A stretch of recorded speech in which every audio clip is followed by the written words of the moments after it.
again, guys, this is the fun part of podcasting, especially when you are paying for shit and your shit is not acting right. Like my internet is just like F you today, Minx, but that's okay. So Right. anyway, like we were saying, so let's start from the beginning. What made you want to get into artist management and model management? Like what did you actually start first? Well, actually, I mean, I started in the industry as a DJ, honestly. Mm. And after doing that for a while, me and my partners at the time, one of them was a musician, the other one was a DJ as well. Me and him were DJ partners. And, you know, so we basically decided we wanted to do music, we wanted to do production. So none of us were singers. I played drums. My other partner was a DJ, and the other gentleman in the production, he was actually the only musician. I mean, the real musician. He played keyboards, piano, etc. So we started doing production, and while we was doing production, we was like basically like, all right, well now we got to shop this music. Now we got to, and I guess I was the one always that stepped out of the circle when it came to the business. So I started figuring out like, okay, well, how do you go about, creating a production company? So then I had to really learn everything on my own and figure out that I had to, first we had to create a production company. I had to go and get the business side done. At the time, we couldn't afford to do the LLC, so we just did it really as a DBA. Just went down, got to the courts, got the business certificates, and then the next step was then now you got to get your publishing. Mhm. That's how I learned about ASCAP and BMI, etc. Now, at the time, most producers would be on the ASCAP, and most songwriters would be on the BMI.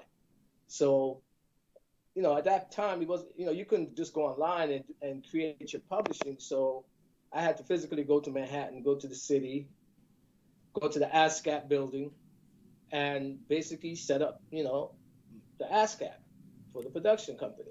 And this Once is we this did is that, way we got. before the era of streaming, guys. This is how it was done. Yeah, I mean, it was all manual. We had to pick up three names for the production company just in case the first name or the second name didn't clear.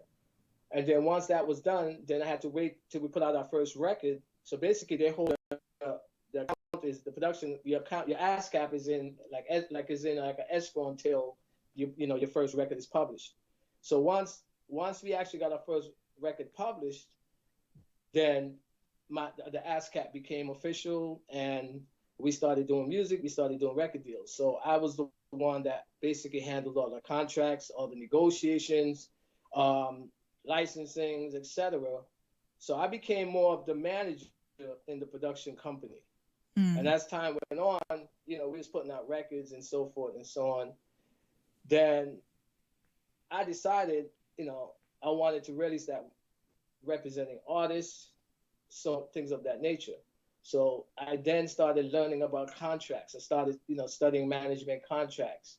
And I noticed that I was able to read contracts as well as most entertainment lawyers. Mm. Um, so I was like, oh, and I felt like I was a people person. I felt like, like most people that I met always wanted to work with me. So I decided that, you know what, I'm going to start doing management. So I started by managing our production company. And then from there, I started going into managing artists. Then I had a partner, gentleman by the name of Randall, and we started a management company together. And at that time, this was when you could have really you could have really go into record companies and sit down and actually shop artists. Mm. It wasn't it wasn't like, oh, you got to have, you know 500,000 followers and Instagram and all this. It was more like, you went in there, you sat down with the A&R or even the executive, and they listen. You play, they listen to the music, and then they will like either let you know there and then and there, or they'll hit you and let you know like, yeah, we're interested or we're not interested. And that's basically how I started. And then me and my partner, we was shopping records with like all the majors. We was, pretty much at the time, and we was sitting down in meetings. I mean, we was sitting in there with executives, from A&Rs to executives. And that's how I started going into management more. And then I started managing my own individual artists. Um, so even for like people that, when they want to question your work, I'm like, you can't do that if you don't know somebody's resume. Yeah. I work, I had two brothers, my own blood brothers that's actually was artists in the industry. I had one of my brothers, he went by the name of Pop Buchanan. He was part of a group called The Council. They had a big single out called Bananas and We on Top of Things. Funk Master Flex used to go crazy with the record.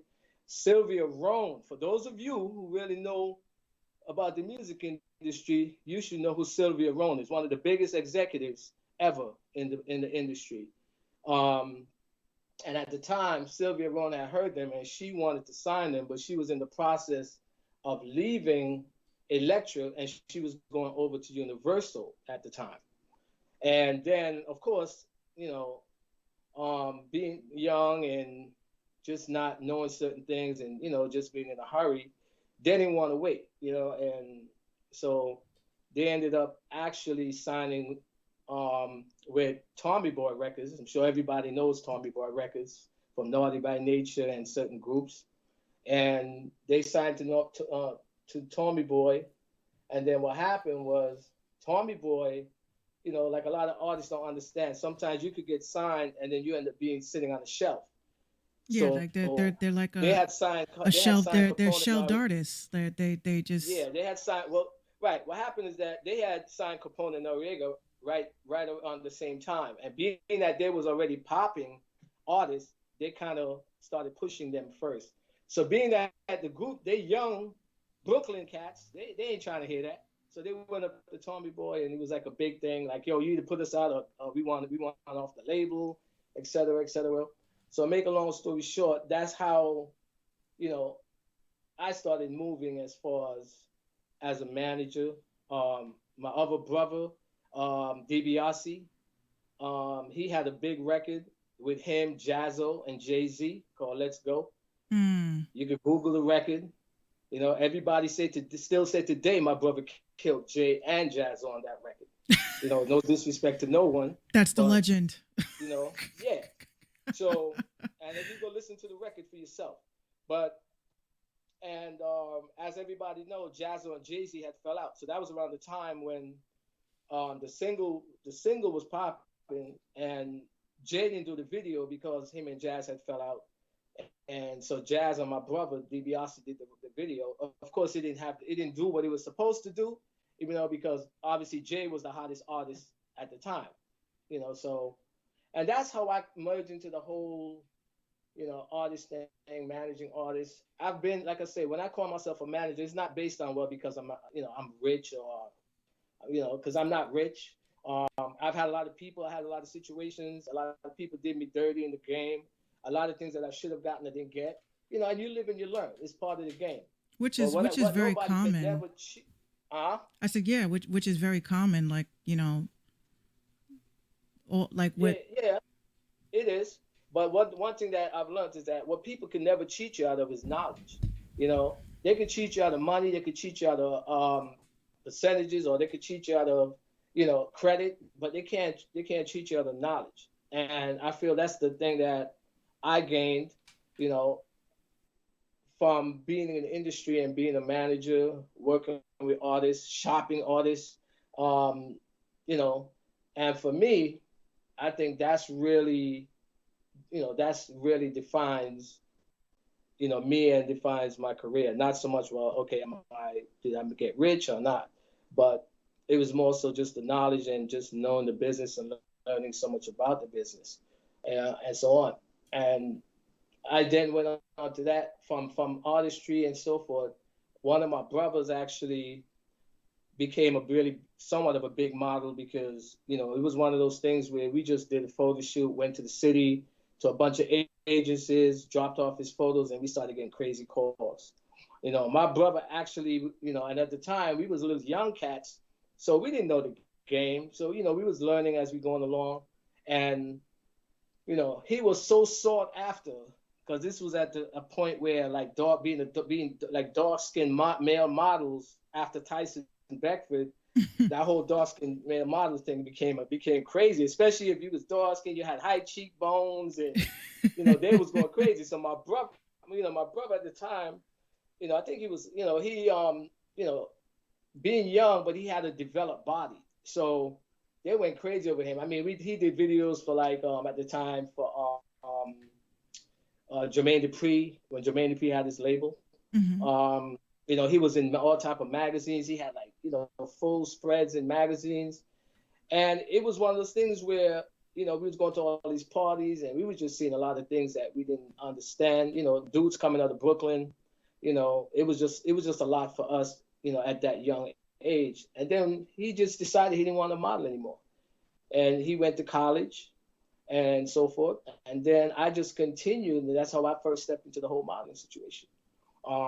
Which I started just working with various models. which do you prefer more? Do you prefer more of, like, let's say, as far as the type of clientele, do you prefer artists over models or models over artists?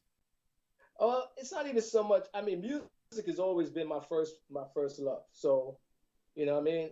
Music has always been. I just love managing artists because I love working with the artists and seeing them develop, seeing them grow, and then watching. I've done thousands, probably not thousands, but hundreds of showcases.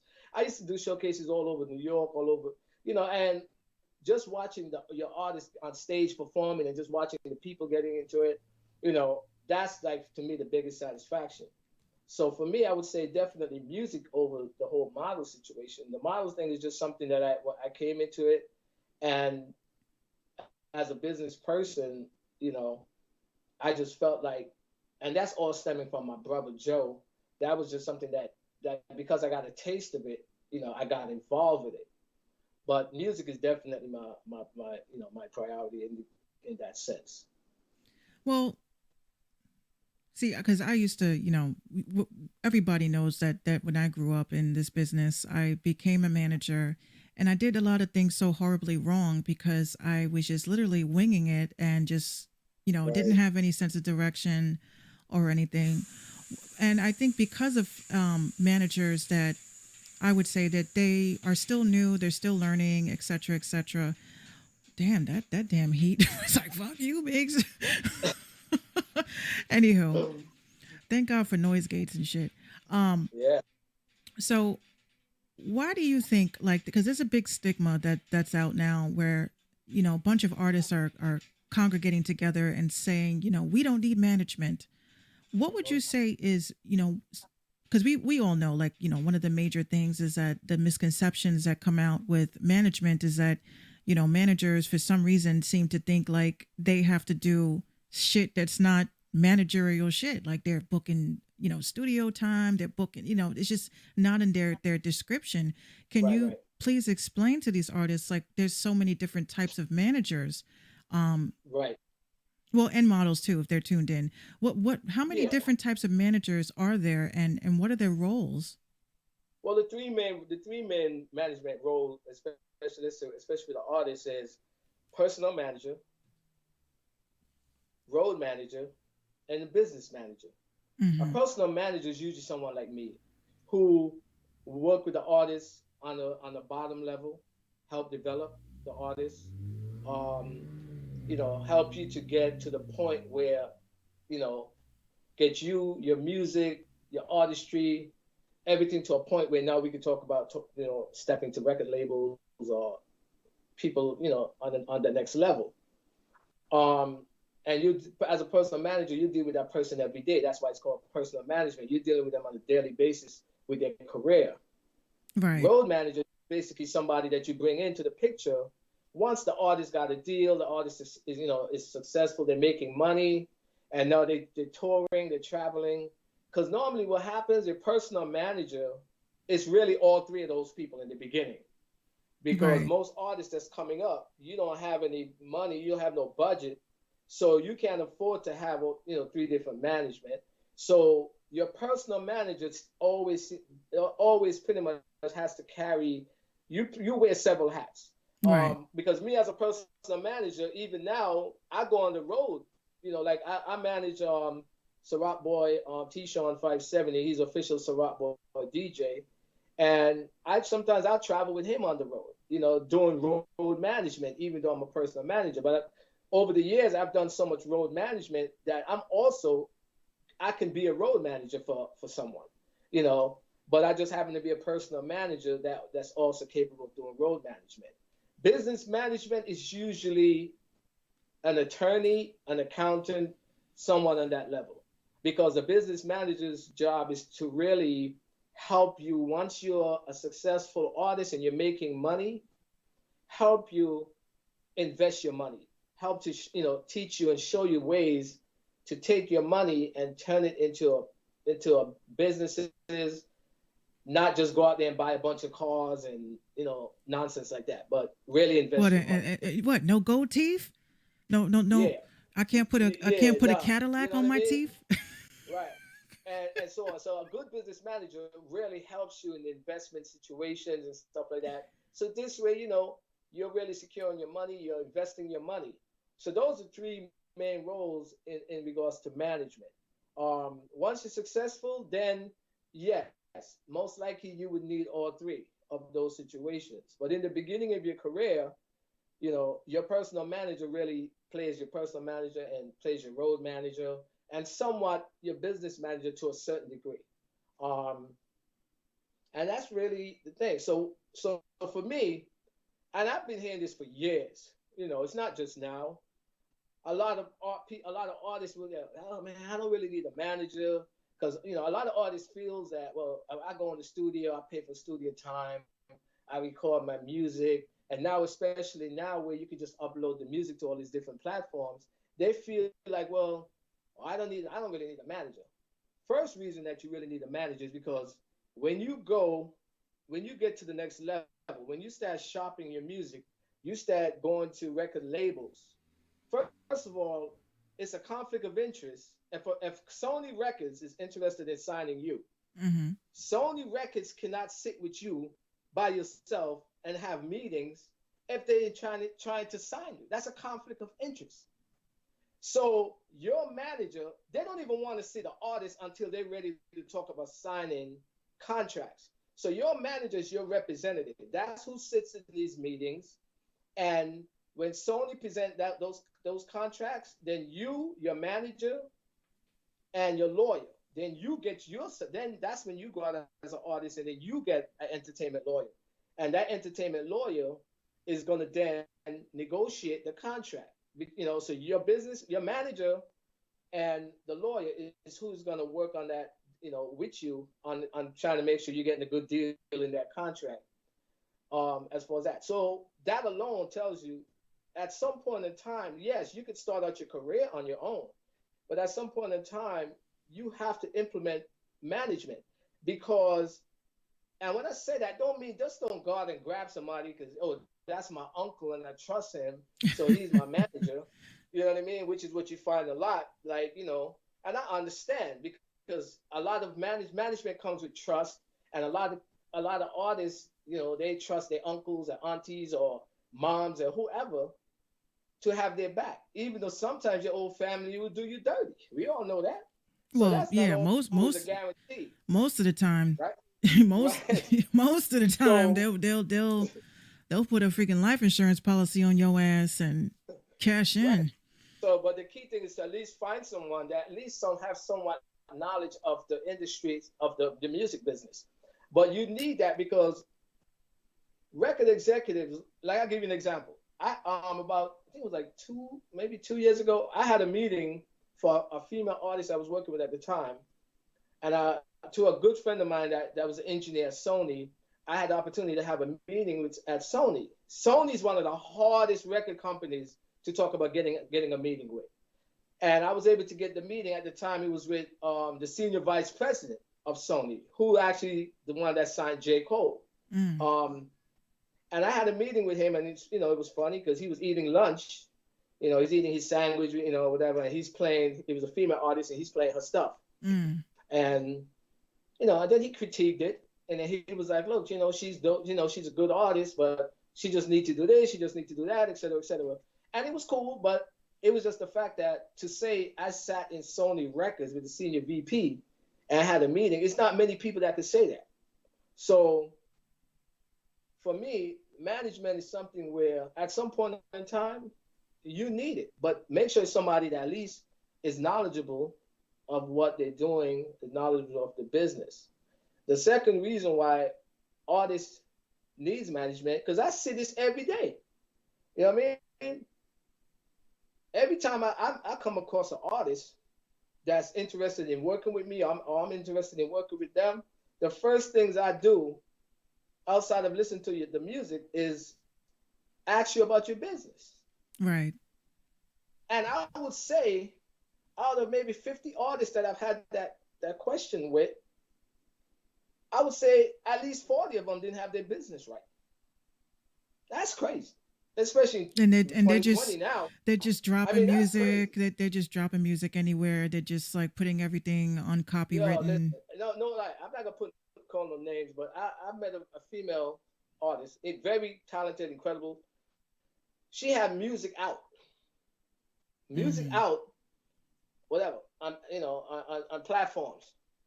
Had no copy, nothing copywritten. She had no Mm. publishing, and she didn't even know what copywriting was. She didn't even know what publishing was. So I'm like, how you going to a studio? First of all, if as artists, y'all gotta understand. If you go into a real recording, professional recording studio, industry studio, 9 out of 10, somebody there is gonna tell you is gonna these questions is gonna come to you. Another thing, which is what most artists, you ask artists today, they got music out over this producer, that producer. Do you have did you do split sheets? Mm. What's that? What's that? What's that? Like, Yeah, they don't know what that is. how you got music out on on platforms with producers? Now, if you didn't buy the rights to that music from the producer, that means you don't own the rights to the music. That means if you wrote the song, you own 100% of the writing of the lyrics, Yeah, but not the but the entire. producer owns 100% of the writing of the music. Yeah, just not The the. They don't whole own purpose the of composition. right, the whole purpose of the split sheet is so that if me and you go into the studio, I'm the producer, you the artist. I produced the track, you sang on the track. Now we do the split sheet. That's breaking down the publishing. So I own 100%, you own 100%. On the split sheet, it becomes 50-50 now. And that split sheet, if Love and Hip Hop hits me tomorrow and say, yeah, we want to license your song to be on Love and Hip Hop. If you don't have that publishing stipulated, showing who owns the publishing and whatever, they're not gonna do that licensing deal with you Yeah, because your because business they is not need right. all. Because they can, Yeah, they need all of that in order to proceed. yeah, and not just that, but to protect themselves. Because I'm gonna give you a quick example. I used to work for a distribution company, Mm-hmm. and we owned B-Boy Records. The CEO owned the label at Boogie Down Productions, Chaos One, and when they first came out, he owned that label. He was still selling the vinyl off from those songs. Wow. Bad Boy Records at the time, Bad Boy Records did a single using a record that Boogie Down Productions did. Rest in peace, Scott LaRock. Let me first say that. Mm-hmm. Um, we sitting in the office one day because I was like the director of sales. I was selling the record all over the world. So we sitting in the office one day, and they used to do how the DJs have that lunch mix or whatever, and we hear the record come on, and it's like, is it their beat, their track, Mm. and Total is on this record. So the CEO of the company, he contacts Bad Boy, and I forgot who it was at Bad Boy that he spoke to, and they went off on him because they was like, yo, we paid for the sample, da da da da da, we paid for the to use the sample. They paid, but they paid the wrong person. Because what happened, Oh. the publishing was owned by my boss and another gentleman. Over the years, that gentleman got hard up for money or whatever, so he sold his part of his publishing to my boss. So my boss owned 100% of it now. So what they did when they probably looked up whatever based on when the record came out, it probably showed, that this guy was Like the part of the owner. publishing. Yeah. So they contacted him. They paid him like I think it was 10,000 or whatever it was to clear the sample, to use the sample. He took the money, of course. So, but that had nothing to do with us because it they didn't clear, the sample was never cleared. So basically, my boss told Bad Boy that at the time that they're either gonna have to pay him and get his permission, or whatever, or they got to pull the record. His lawyer's gonna have them pull the record off the shelf, and he wanted 100% of the publishing. He wasn't giving Bad Boy nothing from the publishing. Yeah, So the reason I that brought that doesn't up work is like because that. the reason I brought it up because this is how it's important a split sheet is, because you got to have on paper, because a lot of times artists and producers do a record, they don't do the paperwork. Now all of a sudden that the song blows up, and it's some major record all of a sudden. Now you got all kind of business issues because you don't have the proper paperwork, Right. So that's very important. So for me, I feel like, yes, everybody has a role. You are the artist. You got your role that you got to play, and eventually everyone needs to be able to play their role. If you got a manager, let the manager play their role. So don't. I have a question. Huh? I have a question. Go ahead. I knew this was going to come up somehow. Hey, Kiana the Goddess. She's just tuned in over on Instagram. I wanted you to cover the whole idea of distribution deals. He giggles. Yeah. He giggles. He already knows. You knew it was coming. Okay. You knew it was coming. Yeah. Well, let me say this. No distributors or anything of that nature. I worked for a distributor years ago. Yeah. I worked for one of the biggest distributors, unique distributors in Long Island, New York. But what I will say is this: distribution is a lot different now, than it was, years ago. What a lot of artists don't realize. That's why when artists says, I always ask the artist, well, how are you trying to pursue your career? And a lot of artists will say to me, oh, I'm independent. I'm gonna be an independent artist. And I'm like, oh, well, that's great. It sounds good, being independent. But being independent means that you got to have the budget to do what a major will do. And this is what people don't realize. I remember Jeremy Newkirk. You could Google him. He's huge in the industry. He started out at Sony, and good friend of mine. And he always gave me great, like knowledge and stuff. And I remember one time my artist Golden Tone, who's in Chicago, the record that you played in the beginning. We was talking to a label. We was talking about a situation about we was talking about that earlier, Minx. The like, when they offer you a deal, like that one record deal situation. Not 360. What they call it? What they call it now? Not the 360. No, right? Yeah, right. 360 deal. Oh, okay. Kiana just said that. Right, 360 deal. And I remember when I spoke to Jeremy, whatever about it, I was like, yo, what do you think? Because this is a guy that was huge already in the industry with Sony. And he said to me, yo, I'm gonna tell you this. There's no such thing as a bad record deal. He said, it's about how you let that deal be constructed. Right. So it's just like, I remember Suge Knight once said, when people were saying, yo, he's robbing everybody for their publishing, he's doing that. And I remember he one time they interviewed him and he said, listen, if you sign a contract that says, I get this amount of your publishing, or I get this amount of you, whatever, and you sign that contract, you can't turn around and say that person is a crook, that person steal from you, they robbed you. It's business. No, most people don't want to go out and pay to have a proper attorney look at their paperwork. Yeah. But they'll go out and buy a pair of Jordans.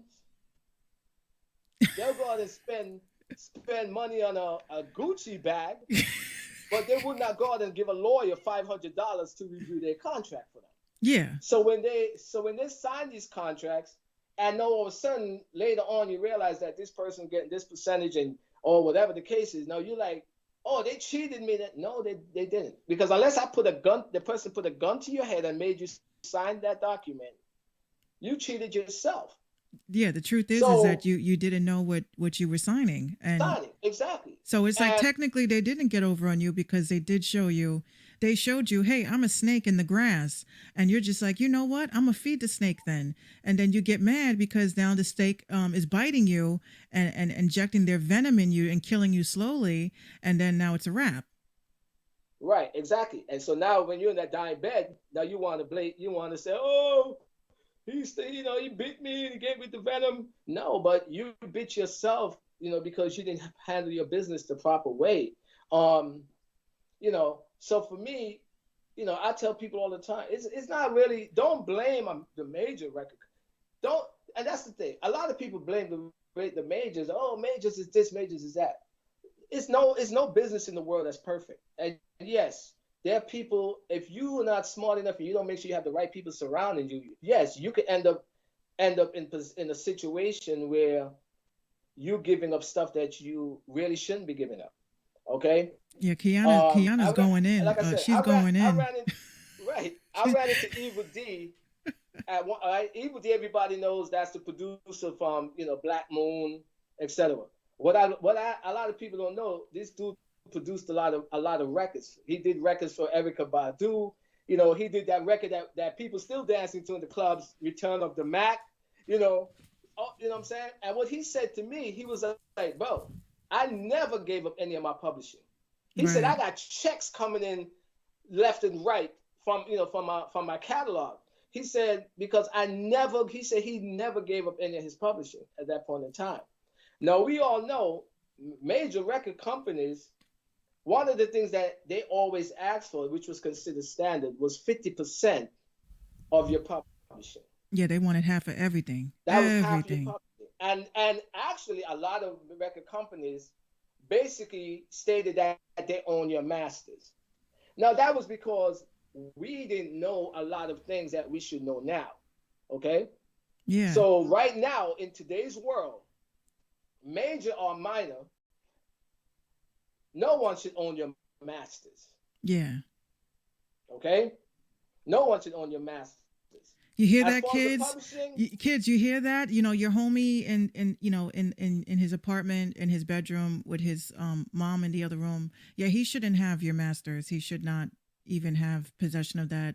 yeah, they should not have rights to your masters. So people don't realize when somebody has the rights to your masters, that means they own your music catalog.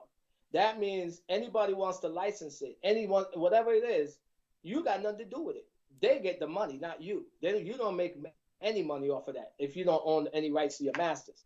Um, And that's Same why thing it's with not good. It's not good to be like, studio hopping. Like you find one place, stick with that one place and make sure y'all bring your drives and well, thank you, because that's what a lot of artists don't understand. It's like, you know, when you go to the studio, you should have your own drive. When you go to the studio and you recording, have the engineer back up to your drive. So when you walk out of there, you walk out of there with your session also. Not yeah, they only walk because out with the MP3 and then they go home and they upload it to they SoundCloud give you the and MP3 and you go on. The MP3 is worthless. So at the end of the day, if you don't have the session files, and God forbid something happens to their studio or you get into a beef and now they don't want to give you a session, now you stuck. that's So actually happened. Believe it or not, that's actually happened to me before. I had to really, fight tooth and nail just to get the sessions because, in a sense, like like my dad used to always say to me, like it was almost like I was cheating on him.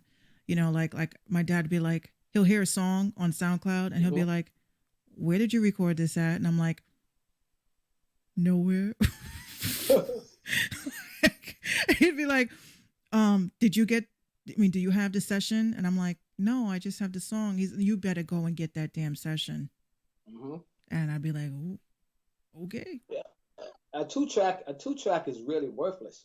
You know, without the session file, first of all, you can't mix. You, in other words, that's why when a producer send you a 2-track, you can go and record to it, Yeah. but it's like saying now you as the artist, you have to now try to rap or whatever around, you know, that music. Right.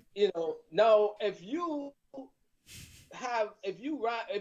write to the music, you send the vocals to the engineer. Now the engineer got the session file, so now he's mixing the music properly. Now he's, all every instrument, whatever is Yeah, speaking they now don't ever separate. have the track out, like, the Right, you gotta beats. have the tracker. I ask artists today, yo, do you have the track out? Some people don't even know what that means. They don't even know, like, you know what I mean? The Like, you hair. got the wave files, Is my track you out? know, you got, they don't even know what that is. You know what I mean? Like, I'm like, I'm like, it's just crazy to me. And like I said, it's not about knocking anyone. You know, I mean, I honestly, it's like, I do knock artists. I do. well, what I say that meaning is I'm not trying to embarrass anybody. It's just the fact that, for me, I've learned a lot over the years. Yeah, Some by trial and definitely. tribulation, some by getting jerked, etc. But I've learned a lot over the years. You know, But what I'm I've saying, worked with, what I'm saying is that in the age of technology that we are in, and all the research that is like at your fingertips, all the podcasts that are out, all of the educational tools that are out. If you are an artist and you are getting scammed, you are having your music stolen from you. It is not copywritten. It's your fault at that point. It's like it's nobody else's fault. Like there's no excuse it at that is. point. You see, I mean, at least back in the day, these things wasn't accessible to a lot of the artists from the old school in that sense. Yeah, So a lot of it, so it kind of was more understandable why their business wasn't right. Like back, like you look at those old groups from back in the day, what would happen? They would have a hit record, the record label would buy them a Cadillac, and that's from and their they'll make money. millions off of them. They'll buy them a Cadillac, and they're happy. And Like, oh, I have a they Cadillac, excited Cadillac. until they wind up like TLC, getting Yeah, a right. freaking Yeah, Grammy, and yeah, they're like, we're right. broke though. Exactly. So what I'm trying to say, in 2020, this is the reason why I came on the show. I just want artists to know that the first thing you need to do is get your business right before you even go in the studio. Because what you're doing, you're doing things backwards. Like you're going out there, you're spending money on studio time, you're spending money, and then you're spending money on video directors to shoot the video and all this stuff, and your music is not, your business is not right. They're too hyped up. They just want to release and, Right. and share. Set up your business. You know what I mean? Set up your business. Even though you might set it up and until your first record is released, it will be like an escrow or whatever, but set up your business. You know, get your publishing. Um, and then once you got your business together and you start going into the studio with the producer, walk with your split sheets. Mm-hmm. So even if the studio doesn't have it on file, have your little backpack or whatever it is with your, in a folder, and have your split sheet. So you could pull it out with your pen and do the split sheet right then and there with the producer. Or if you got an artist that's being featured. And that's another thing. A lot of artists don't realize you put your homies on your record. It's beautiful. It's great. Mm-hmm. But what's happening now, your 50% of your publishing is no longer 50%. So if you got two other artists that wrote parts on that record and they're featured, the It's smaller. producer money doesn't change. The producer percentage stays the same if he's the only writer. Mm-hmm. You got three artists on your record. So that means your 50% now is broken down to what? Maybe like 12.5% per Right. artist. So I tell artists all the time, why put a whole bunch of people on your record? For what? Yeah, You know what I they be mean? Like, having almost like the 5 4 3 2 1 song with freaking LL and DMX and it's like 8 people yeah, on one and let's record. say this one because those are all major artists. Yeah, I So mean, yeah. in reality, when they do a record together, you know, um, like when Craig Mack when Diddy had the remix and he had Buster and all of them on that record, they're all major celebrities. So it's a little different. But when you're up and coming artist and you trying to get on, and you got an EP with 9 songs, and you got 6 of them got features, you just cut your publishing in half. Because if any of those records gets licensed or whatever, you got to split that money, and those royalties got to be split with those other artists, Right. you know. And these are things that you have to think about, you know, um, so forth. And you And see, since this is why when people hit me up on some real shit, when people hit me up for features, right? I don't mind doing features. I just, I'm like, I'm always thinking about the pot. I'm thinking about, okay, if I do a song with this artist, is it going to benefit me? Because people don't, right, they're, I mean, I'm all about the craft. I'm all about all of that. But I'm always going to be thinking about, because I got a mouth to feed. So I got to be thinking about it on that aspect, especially if some of you guys are married or, have families or you're starting families. You have to really think about, the collaborations that you do.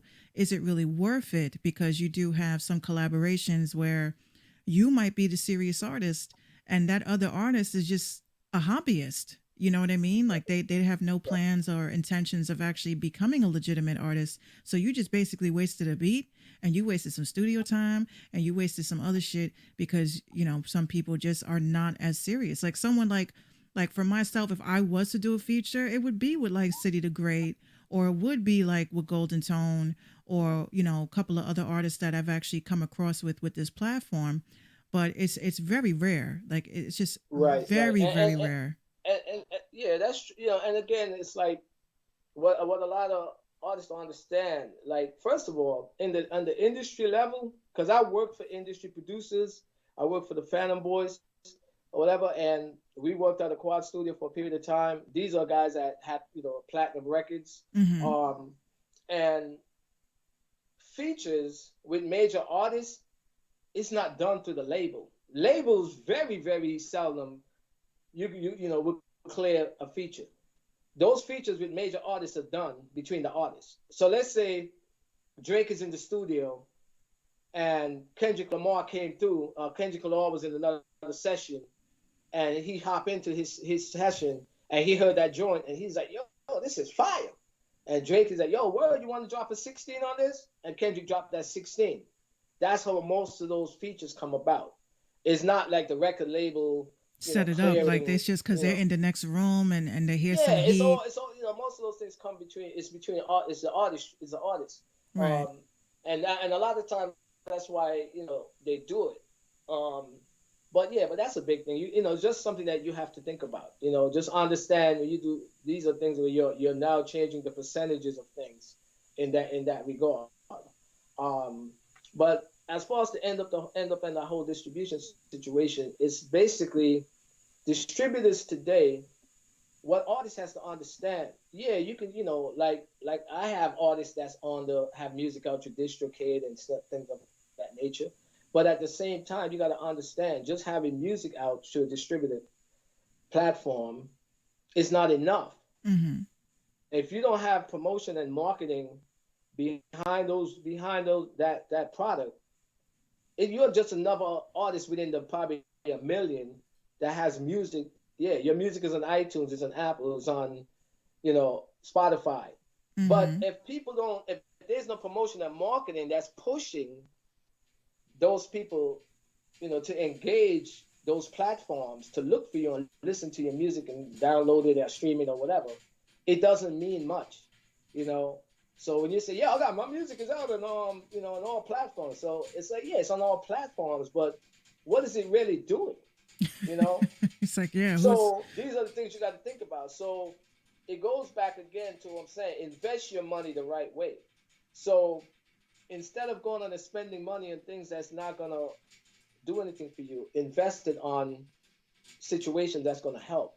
And again, like somebody like Keanu, the goddess that we had, you had on the show, people like that, even if you might think, oh, she's charging too much, if you really sit down and listen to what she's going to do for you or do for your career, it's worth it. Because I don't care, you put your music out on social media and all that, it's not enough. Yes, some artists get lucky and get discovered off of that and so forth, but that's like damn near one in a million. Yeah, So you're not even lying about that because even though Kiana was my guest, I felt like I should have paid her to be on the mhm, show because I'm like, wait a minute, yeah, it's like this whole week again. I thank you like so much for having her come on because it was almost like yeah, she got into my head. She definitely got into my head because mofos that was she's an incredible business lady. She knows her stuff. Like her experience and knowledge is crazy. And I'll tell any artist, man, listen, get yourself a publicist, get yourself somebody who can really help you. Because see, what people realize, her job is going to be to elevate your career.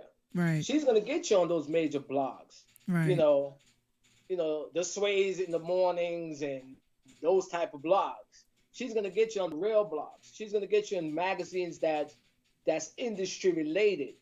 She's gonna, she might get you even to open up for major artists in certain situations. So, and a lot of times what people don't realize is that money that she might be charging when they say okay 1,000, for 3 months it'll be 3,000 or of campaigning for you, they sometimes have to put out from that money for certain situations that they Yeah, have to make happen. yeah, So don't think that money is just going all into their pocket, you know. yeah. They So you always might seem have to to spend think that. 500, huh? I said, yeah, they always seem to think that. Like, if I'm saying, okay, look, to be on the Mix Show podcast as a new artist, etc. Let's just say, for an hour interview is $75, right?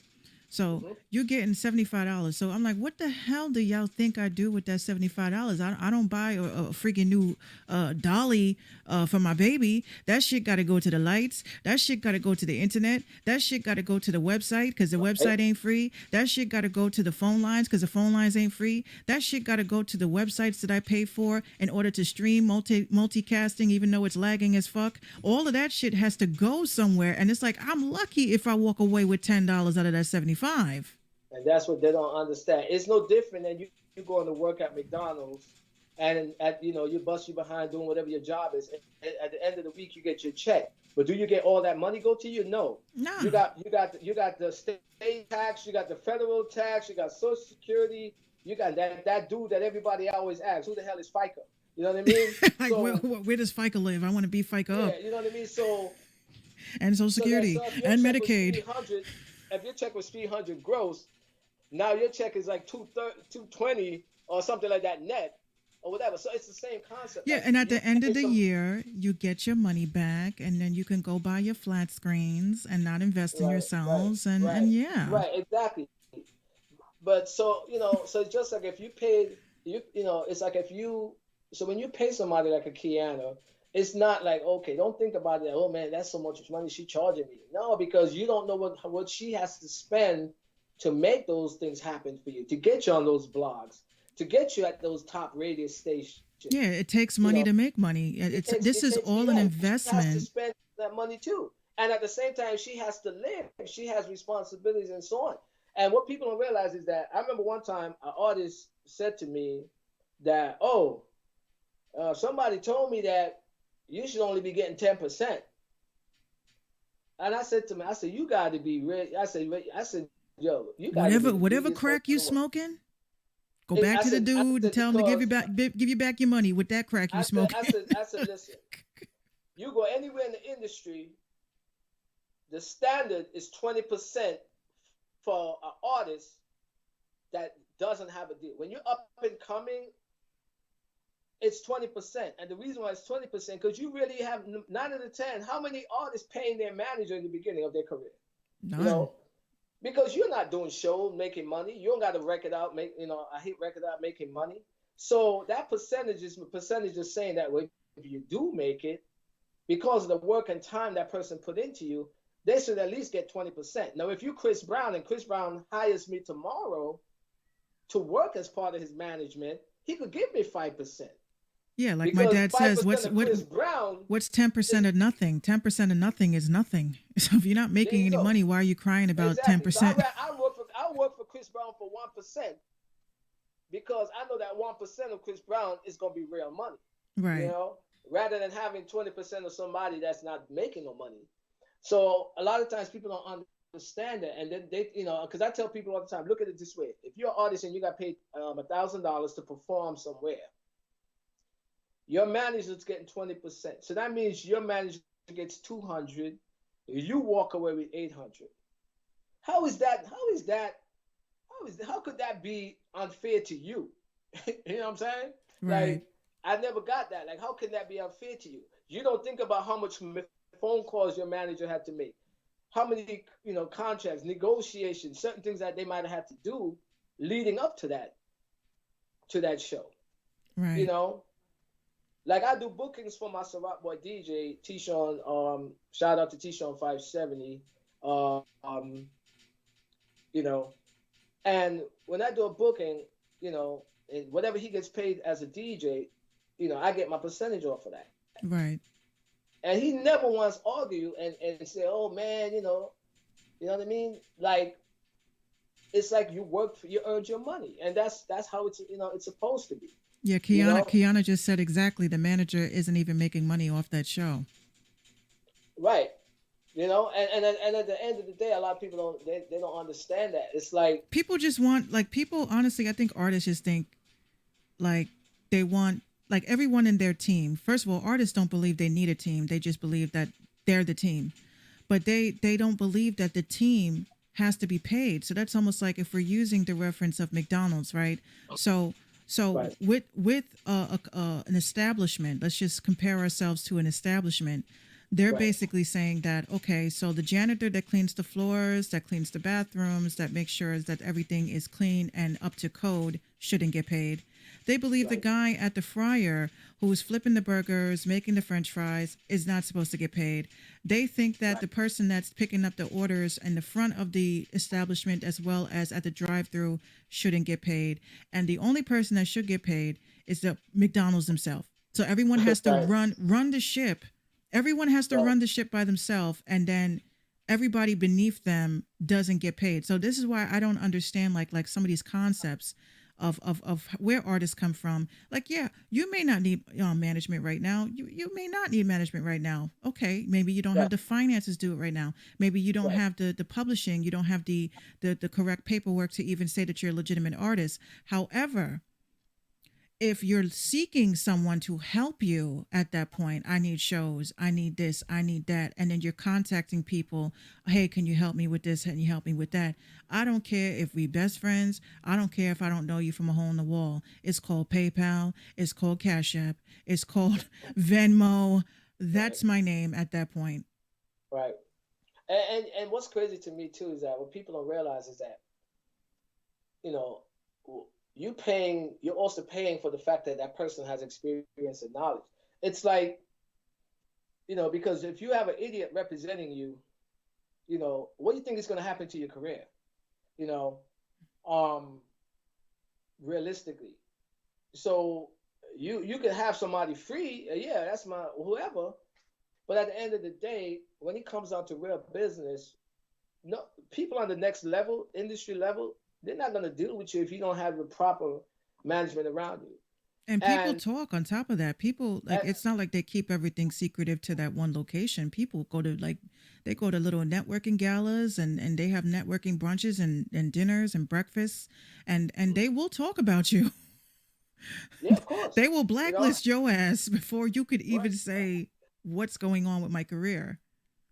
exactly. And also what a lot of time I think people don't realize is that you know, yeah, okay, so in the beginning stages of you trying to do what you're doing, you don't need it. But once you start talking about you ready to put out music and move to that level, if you really don't know what you're doing, you need some type of guidance. You need somebody that knows. You Right. know, because if you got somebody that you calling your manager and they don't know more than you when it comes to certain business things, like I don't know everything, but I know the things that's necessary that you need to do it and where you need to go or how you need to go about doing it, you know, because at the end of the day, I've been through all that. I've been there, done that, you know. Yeah. I know about, and then outside of the whole distribution thing, like I was saying, that is cool because it's, now you can put out your music yourself, directly with the distributor. You know what I mean? Like compared to what it used to be years ago. But at the same time, you got to understand it's like these are just platforms. That's all they are. They're just platforms. Yeah. So your music without promotion and marketing, 9 out of 10 is not gonna really go anywhere. You might get lucky and somebody hear your music, and that can happen. But realistically, Very rare. very rare. So Very, realistically, very when you rare. think You about everyone putting thinks they're out your gonna music, have this little Nas X fucking fairy tale. Oh my god, my 15-second snippet just went viral, and now everybody's right? doing my song, everyone's doing my dance, and then of course when that song is going viral, being that at the time I don't think TikTok was monetized. I don't think TikTok was monetized at that time that little Nas X blew up, but y'all are releasing your music and doing all this jazz, and at the end of the day, you may not get that success, but why not have yourself legit, at least where you can collect some coins out of this and have some Exactly. evidence. It's just protecting yourself. I mean, at the end of the day, like how you got music, if your music is not copyrighted, Hmm. that means your music is not protected. The And they thing that's believe crazy, they like, believe like, okay, let me mail myself a CD and not open it, and this is protecting myself. They really still do that. yeah, yeah, well, people might still do that, but it's not necessary to do that. You see, I mean, years ago, it was so expensive because you had to copyright each song individually. Yeah. Now you go to the Library of Congress to copyright your music. Now it's like I think 8 or 10 compositions that you could actually copyright onto that one composition. So if you got an EP and you're gonna put out, let's say, 8 songs, you don't have to copyright each song individually. So you pay that one fee, and those 8 songs are protected. And because you're doing it online, as soon as you do the checkout and you pay, you get that confirmation receipt. Your music is protected. See, years ago they had to send you paperwork. You had to wait in the mail to receive your paperwork when you copyright your music to know that your music is protected. Yeah, Now you your had to music is wait. automatically protected right then and there on the spot. So it's no excuse not to copyright your music. It's no excuse not to have your publishing set up. It's everything is online. They'll help talk you through it, and setting it up. It's you just pay that little fee and you straight. That's it. And for You know, a lot of you guys and gals that are musicians, that are artists, that are whatever, producers, tax season is coming. Them W-2s, the ink has done dried. yeah, Y'all need to really sit down and set aside a little something something. If you guys need direction, you can come to me or whoever and ask them, how much do you think it's going to cost to do this? How much you think it's going to cost to do that? Set aside the money. Don't get them Jordans that you've been eyeing since November and Black Friday. Just take the money and just invest it into getting yourself legit, and right. you will never regret it. You'll be sitting here looking at your brand new Xbox 369 and saying saying to yourself, Yeah, "Oh my God." and that's the thing. Yo, they'll quicker go out and buy the new Xbox and a bunch of games than take that money and use it to get their business right. Yeah. Another thing that we're gonna touch, we were gonna touch on that was your LLC. Okay. Uh-oh. You sure you want to drop this bomb on them? Uh-oh. Listen, Uh-oh. it's you don't have to be you don't have to be like a business like, oh, I got, I'm opening a store, or I'm doing this or whatever to get your LLC. As an artist, and so first of all, let me say this: salute Golden Tone, my artist in Chicago.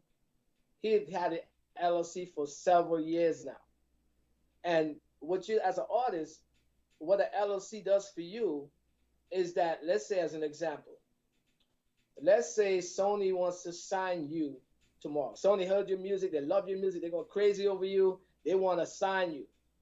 So now, instead of signing as Minx Couture to Sony, you sign in Minx Couture LLC. So Mm. now it's a business deal. It's like almost like you're doing almost like a label deal. So you're not signing your individual rights as the artist under the company. You signing your company. So if things don't work out or whatever happens, Minx Couture can go over to Rock Nation and do a deal with Rock Nation because the deal with Sony went bad or whatever. So, but the deal with Sony on the her LLC is they still got that paperwork on that, but they don't have the paperwork to hold Minx Couture down. A lot of people don't realize is that, and you know how a lot of this stuff started was when Wu-Tang Clan got signed. No record label ever had a hip hop group with that many members. When they got signed to Loud Records didn't know how to deal with that many members. So what they did, they signed them as Wu-Tang Clan. Mm-hmm. Why do you think Method Man, all of them went on and did single projects? Those projects had nothing to do with Loud. They went and signed individual deals. Do you know how much money Loud would have made off of each one of the members of Wu-Tang that did solo projects? If they had them signed as individuals rather than okay? So artists, get your LLC. If you're a dope artist, what you do when you get your LLC, sign yourself up onto your own LLC. So when they come and, oh man, listen, man, we love your stuff. We want to offer you, this $5 million deal, man. And okay, it's cool. But that deal gonna be with Minx Couture LLC. Minx Couture LLC. Yeah, City the Great says LLC is only a 125 up here. Where the hell you live at, City? Shit. I'm about to go over there. That's another thing too. Unfortunately, New York City is I think one of the most expensive cities to do an LLC. Yeah, the shit's like it's like $750. Yeah, that's not even with taxes. Because I remember one time I had spoke to my lawyer and she was like, she was like, yeah, New York is one of the most expensive. You got, like whatever, and it wasn't even so much her fees. It was more like the filing stuff that was costing. So. But there are certain places where you could get LLCs done, Delaware City saying, yeah, that's why if you really think about it, a lot of people used to always do their LLCs in Delaware, places like that. Yeah, Delaware is like 500, like 450. Yeah. And back then, Delaware was like probably like $100, $150 or something like that. Yeah. So so that's important, man. Like do it because now you know what I'm saying, now you're signing as a company rather than as an individual. So you're better off at the end of the day. And what you do is that you sign yourself. Like if you got your LLC, you could sign yourself just like if you sign into a label, sign yourself onto your company. So Minx Couture is signed to Minx Couture LLC. But it's such a shame though, because in order for artists to actually get in their mindset of understanding this process, it's like artists have to understand that you are a business. You're an entity. You are a business, so you should be moving like a business and not like doing shit as if, and I hate to use this term, but it's true, like a fucking SoundCloud rapper. These people just drop songs and they don't have any idea of what they're doing behind it. And then when you get into these situations where legal shit goes down, like some kid on Twitter the other night was saying that his song was stolen. Okay, but I'm like, you done tagged the artist. I forgot who stole his song, but I'm like, you done tagged the artist. You done said to the artist, hey, this would sound dope with you and me on it. And then mysteriously, months later, after tagging the artist, that's the other thing I can't stand you artists doing, tagging these fucking mainstream artists. Like they're not gonna look and say, oh, this shit is hot. Let me hop on that. Most mainstream artists, first of all, most mainstream artists most of them don't really even monitor their own social medias and stuff. Most of them have a social media manager that does that. Once in a while, they might pop in their social media, but most of the time, it's not them. Because I remember just recently, I don't know who it was. It was not Lil Baby. It was one of our artists that's popping, and they had started following me. So out of a courtesy, I responded and said, thank you for following. And the person responded and was like, this is their social media manager. So a lot of times you think that you speaking to the artist directly, but you're not. No, you're not. Most of the time you're speaking to either their manager or you're speaking to their social media manager. Yeah, Because when unless an artist is already developed and out there, they're so busy most of the time they just don't have time to be following social media on that level. They might get on there once in a while, but it's very seldom that you're speaking to the artist directly. Yeah, so the LLC, man, listen, you get that tax money, instead of buying a Gucci bag, you know, get that LLC because I'm telling you, if you're serious about your career and your business, you know, it's a great look and it's gonna be worth it in the long run, you know. So, Minx, I don't know if there's anything else you wanted to touch on, but you know, uh, licensing is something else too that but I'm not gonna go too deep into yeah, because that you giving. because I'm like you giving away the sauce, the jewels, the no, tools, no, the no, full. because that's something that that's a whole listen. I just want to say, artists, man, like licensing is something that you find most artists doesn't really understand. They don't really understand how important that is. You could be rich just off of licensing. You know what I mean? Hold on one second. So If I lose you guys on on Instagram, I'm gonna come right back on because they got this stupid like 1 hour limit, and I think that's ridiculous. that's So if you crazy, guys lose me, I'm gonna come right back on like immediately. right? But yeah. So but like I said, me and Minx, we working on some stuff. We're gonna be putting some stuff together in regards to that for artists that really wants to get into licensing their music and so on. We working on that stuff now. We're gonna do some stuff. We gotta first get her stuff out there popping and so on. But that's another situation that we got coming. Um, so I don't know, and we got something major coming too. So we got like a major movement that we got coming as well. So I let her talk about that when she ready and everything is ready for that. But that's awesome. Yes. And Yeah, also, again, my manager, this is my manager, guys. Well, I should go this way. My manager, guys.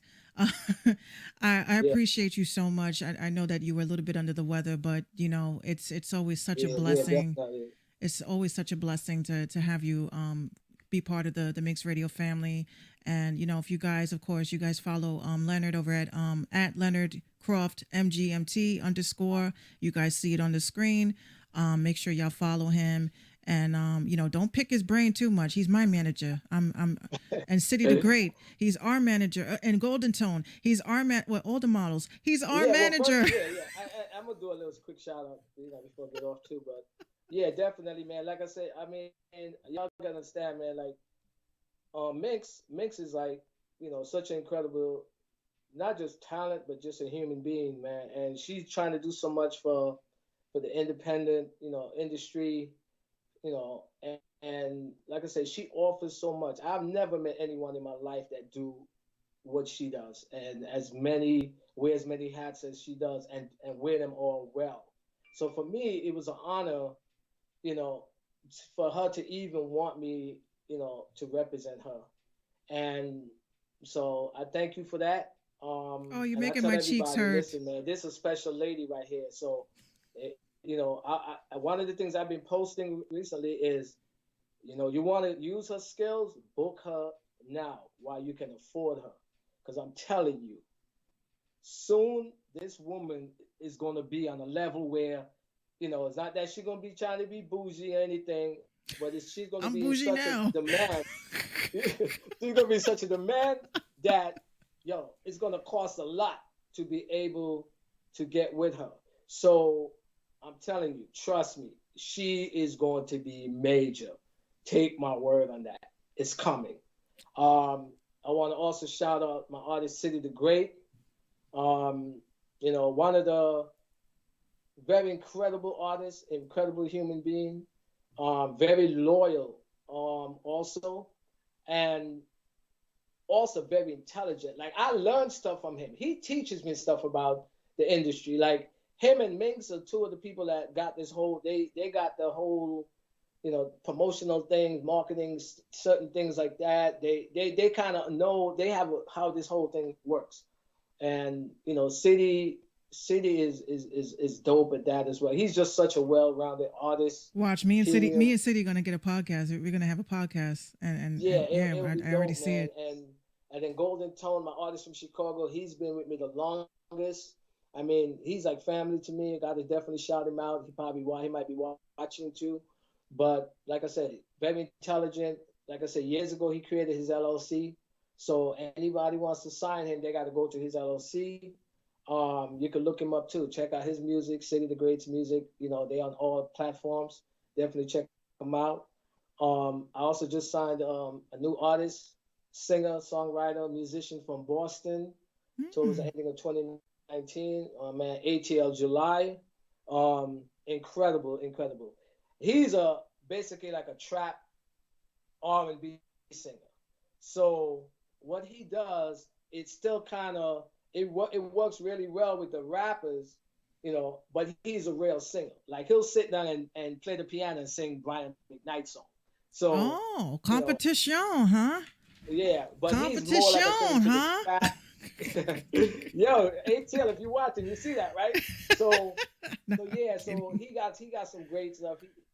Coming incredible and talented man, young man out in Boston. And I also just started working with a young lady out of Ohio, Lulu Baby. What's up, Lulu? If you're watching, I think her mom and dad might be watching. Very talented young lady, man. She's probably my youngest artist, but she is like 19 and going on like 35. Mm. But she's really talented. Even though she's more into the trap stuff or whatever, but she has her own lane. Very incredible writer as well. Great performer. Um, like I said, and that's one of the reasons why me and her kind of connected because, I just love her passion, that she has. I love her drive, and I feel she's gonna really make it because I think she has all the elements to do it. So part of my job is to teach her the business and and stuff like that as well. But yeah, and then of course all the models, Catalea, Brie Conte, Ola, shout out to her. She just did a shoot with Black Pyramid today. So shout her Ooh. out for that. Um, yeah, and like I said, and everyone, man, that all my, affiliates, all my friends, other artists that I deal with, like, Bateman Global, you know, of course, my sister, I almost forgot my sister, Trina Brule, aka Ma Barker. That's my little Yes. sis. I love her Yes. to death. You know what I mean? She got a new album coming. It's gonna be crazy. Um, so definitely look out for that. I'm also blessed to be part of her management team as well. Um, Man, like I said, if I forget anyone, forgive me, but Well, just you everyone could that make the supports rest me. of it. You'll remember everybody when we're at the Grammys and we're accepting our award speeches Oh and yeah, yeah, we're man. doing our speeches. Like I said, when we sitting there in that audience, God willing, and so on, and Minx is on that stage, or Lulu, City, Golden, whoever, whoever gets to that stage first, we all gonna be there because we are family, we are movement, we about loyalty. So that's one thing. Like I said, man. So as far as management, I don't know everything, but my Kiana said, experience, Kiana said they're gonna give you the wrap it up machine. They're gonna be like, yeah, wrap it up. Yeah, tell them when I get on the stage, they're gonna be like, they're gonna start playing the music on me, you know.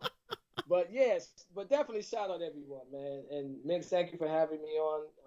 I hope I was able to help, and I you know, mean, people. What was crazy? People have been sending me text messages, and they're like, Minx, oh my God, he's so informative. Thank you. And so I'm, maybe some people at work or they can't tune in right now, but those that are tuned in, they are definitely like super excited about the jewels that you dropped. And of course, y'all know this is gonna be uploaded on Monday morning, so y'all just gotta have patience. right, Um, right. but again, I know, like I said, I know you were feeling a little bit under the weather, but I'm glad that, we were able to get you on, before, we started getting like the Beyoncés and the Nickies and all these celebrities and stuff on here. Manifestation, of Yeah, course. yeah, Uh, of course, and that's coming, and that's coming. Trust me, exactly. that's coming. Yeah, that's coming. So thank you again for having me. Thank to all the listeners that tuned in. Um, Kiana the Goddess, thank you. Thank you very much for tuning in. He said, watch it on Twitch. Yeah, we're on Twitch. We're everywhere. Yeah. But I thank All you right. so much. And of course, as always, I will hit you up later on or maybe tomorrow, let you get a little bit of rest, drink some honey and all that good stuff. And I'll definitely talk to you. Thank you. All righty.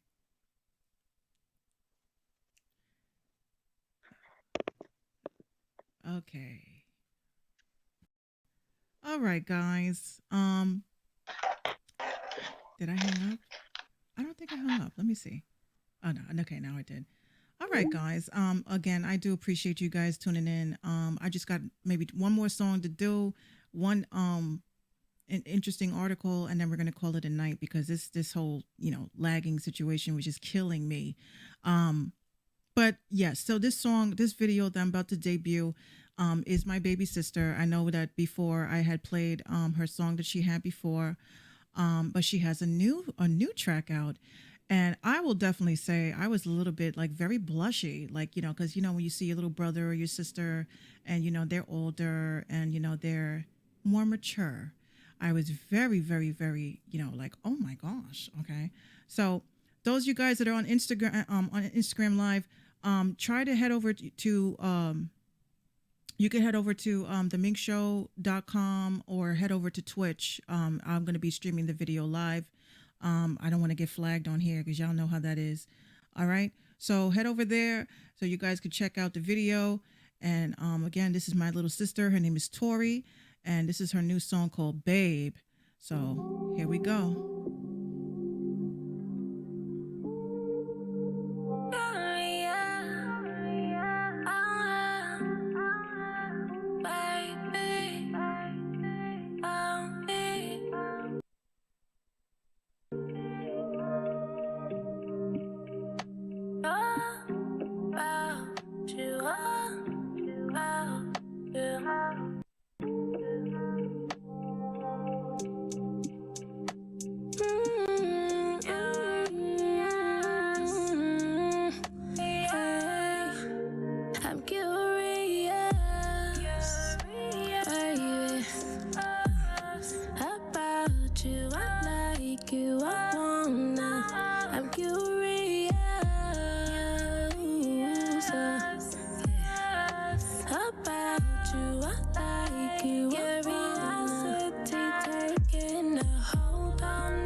To thank me, you my daddy, boy, my constant craving. It's like, first time we did it, had me so uplifted, so high to the ceiling, I can't lie, had me heavy breathing, I'd scream, you start speeding, you way too addicted, boy, you are, controlling the naughty shit that I like.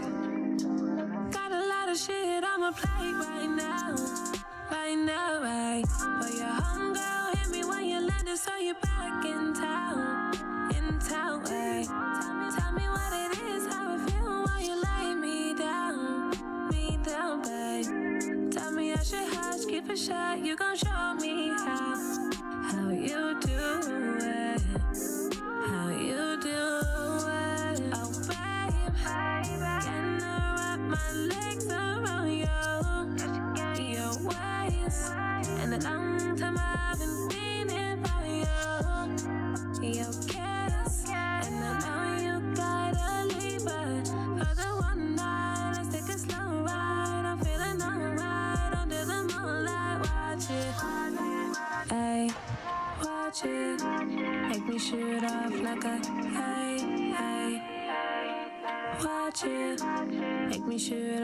vodka.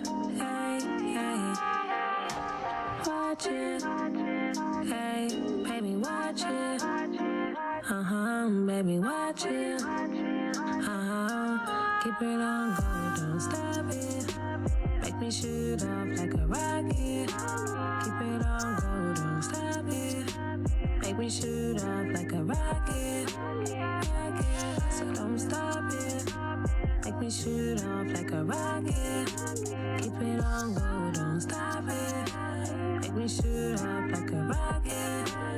Rocket, rocket.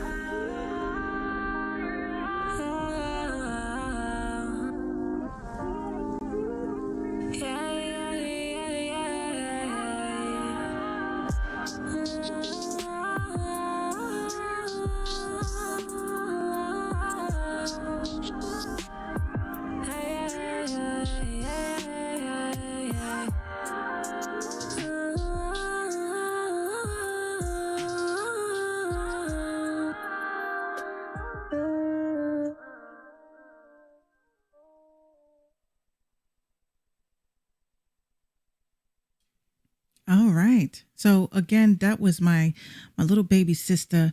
That was Tori. Shout out to Tori. I thank you so much for, working hard and doing what you do. You're making me so proud, little girl. You're making me so proud. I call her little girl because she's my little baby sister. Not to show my age, but it is what it is. So again, thank you, Tori, for that. Make sure you guys check her out. I'm going to get her on as a guest on my show. Yes, I'm interviewing my family too. My brother even put in the comments he wanted to be interviewed. He's an artist as well. So last but not least but not last, because I know today's show is like very, very long. It seemed long, but that's mainly because, of the situations that were going on with this shit. But I'm glad that we're all good and Gucci. I do have one article that I wanted to talk about real quick. And this has to do with what's been going on. I posted an article today. I think I have it up here today. Okay, yes, we do. All right, so this article, here's some minor jewels. I haven't even told my Patreon members yet, and I figured what's the best way to do it, but on my show. All right, so here we go. So I found out, one of my followers told me about this website, and I reached out to the website owners, and I just wanted to talk with them about it. Hold on, I'm going to go back, share the story. Hold on, let me go back. All right, so this is the conclusion of the show. So with this article, again, talking to this company, this website is called repostnetwork.com, right? Again, this was a jewel dropped to me from one of my Twitter members who just thought that it was just a very interesting concept. Again, you can head over to theminxshow.tumblr.com, which is the blog, so you guys can tune into that. So this website, Repost Network, is a distribution offering company. Okay, so with this company, this is going to actually answer all the questions about, Minx, how do I monetize my SoundCloud? So here we go.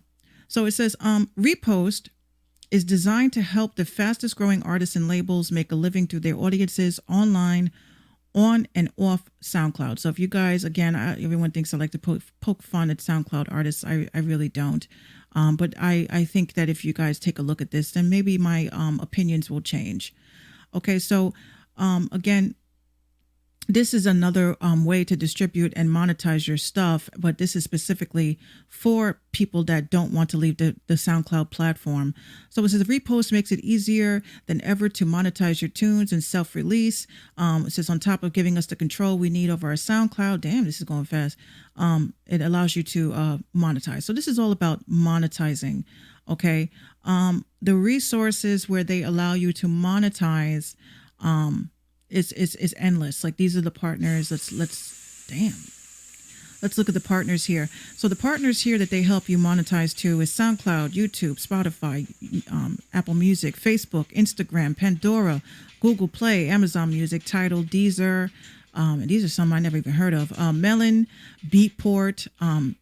They have a Sound Exchange. They have Shazam, Alibaba Group, Tencent, NetEase, Savin, Dubset, BPM Supreme, Yandex, iHeartRadio, AudioMac, and Angami.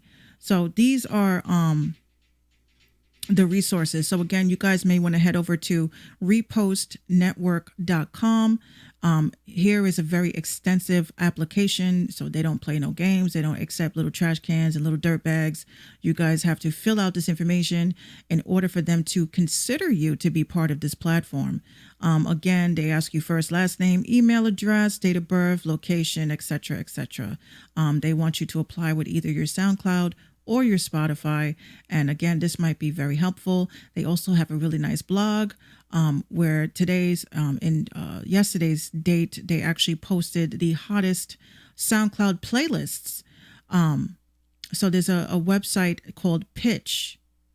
Introducing Pitch to official SoundCloud playlist app. Okay. So they allow you to pitch your music to the hottest playlists that are out here.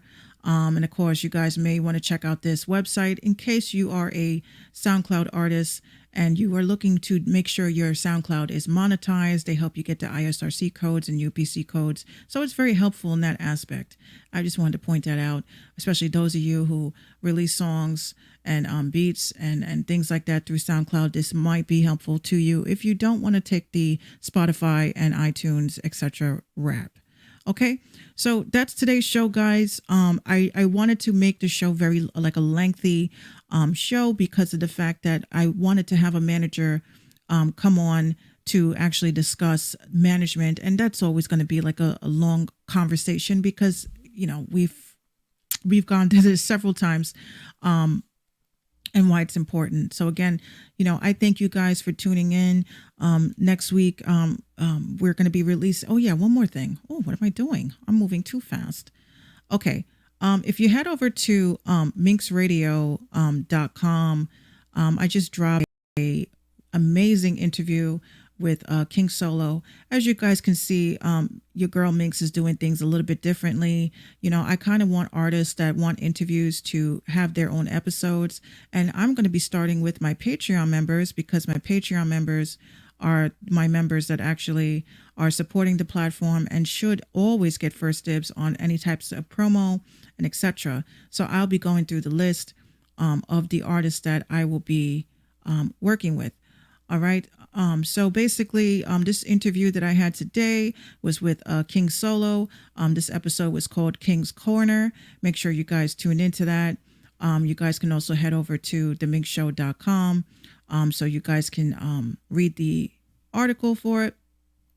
And again, it was I thought it was a very good interview. Was very, very helpful. I was very helpful in making sure that, she got her stuff together, of course, artwork, etc., everything by Ma. And again, minxradio.com, you guys can head over there and take a look at the article. And of course, if you guys go over to your Spotify or any type of distribution links, you guys will definitely see that the episode is up and you guys can play it now. So again, I thank you guys. I'm going to have another every Friday. I'm going to be doing a drop. You guys can catch me on Mondays on the Random Talk and Indie Music Show with my homie 759. Shout out to 759. And that's a Rizzle. That's a Rizzle rap. And I will see you guys next week.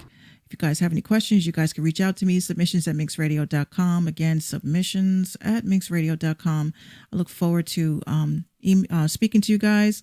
And if, again, like I said, if you have any questions, reach out to me. I thank you. Enjoy your evening, enjoy your weekend, and stay out of trouble. Thank you so much.